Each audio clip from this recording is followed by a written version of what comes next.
पिताजी ने बनाया भोजन पर खाने कोई नहीं आया। लंकापति रावण के वध के बाद जब अयोध्यापति प्रभु श्री राम की कीर्ति दूर दूर तक फैल रही थी और वह मर्यादा पुरुषोत्तम कहलाने लगे थे, तब एक दिन महादेव शिव की इच्छा भी मर्यादा पुरुषोत्तम श्री राम से मिलने की हुई। पार्वती जी को संग लेकर महादेव कैलाश पर्वत से उतरकर अयोध्या नगरी के रास्ते पर चल पड़े। भगवान शिव और मां पार्वती को अयोध्या आया देखकर श्री सीताराम जी बहुत खुश हुए। माता जानकी ने उनका उचित आदर सत्कार किया और स्वयं भोजन बनाने के लिए रसोई में चली गई।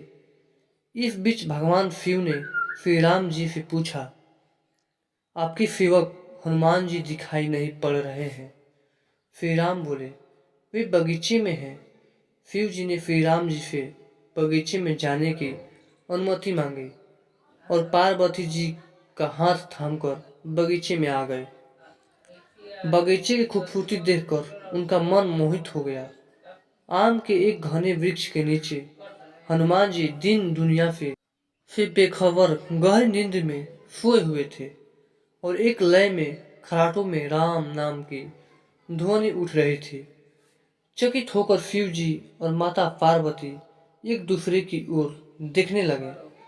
माता पार्वती मुस्कुराकर उठी और वृक्ष की डालियों की ओर इशारा किया।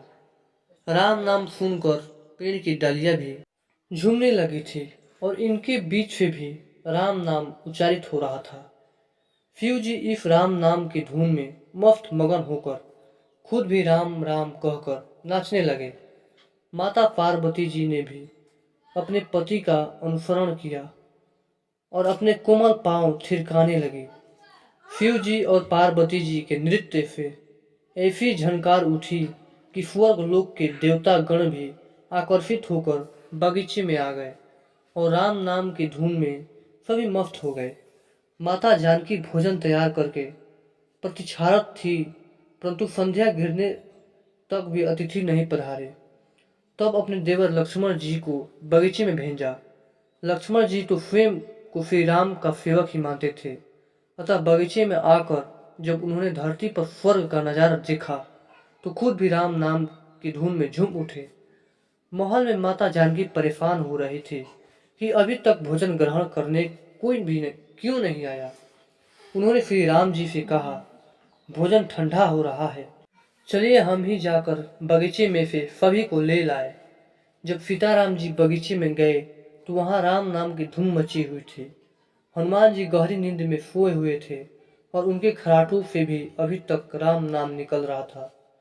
श्री सियाराम भाव विहल हो उठे। राम जी ने हनुमान जी को नींद से जगाया और प्रेम से उनकी तरफ निहारने लगे। हनुमान जी प्रभु को आया देख शीघ्रता से उठ खड़े हुए। नृत्य का समा भंग हो गया। शिव जी खुले कंठ से हनुमान जी की राम भक्ति की सराहना करने लगे। हनुमान जी संकुचाए लेकिन मन ही मन खुश हो रहे थे। श्री सियाराम ने भोजन करने का आग्रह भगवान शिव जी से किया। सभी लोग महल में भोजन करने के लिए चल पड़े। माता जानकी भोजन परोसने लगी। हनुमान जी को भी श्री राम जी ने पंक्ति में बैठने का आदेश दिया। हनुमान जी बैठ तो गए, परंतु आदत ऐसी थी कि राम जी के भोजन करने के उपरांत ही सभी लोग भोजन करते थे। आज श्री राम के आदेश से पहले भोजन करना पड़ रहा था। माता जानकी हनुमान जी को भोजन परोसती जा रही थी, पर हनुमान का पेट ही नहीं भर रहा था। सीता जी कुछ समय तक उन्हें भोजन परोसती रही, फिर समझ गई इस तरह से तो हनुमान जी का पेट नहीं भरेगा। उन्होंने तुलसी के एक पत्ते पर राम नाम लिखा और भोजन के साथ हनुमान जी को परोस दिया। तुलसी पत्र खाते ही हनुमान जी को संतुष्टि मिली और वह भोजन खाकर उठ खड़े हुए।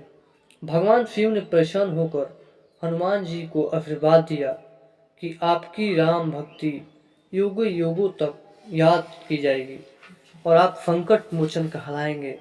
संकट हरे मिटे सब पीरा, जो सुमरे हनुमत बलवीरा। दोस्तों, आज की वीडियो कैसी लगी? अच्छा लगे तो लाइक और सब्सक्राइब जरूर करें। धन्यवाद।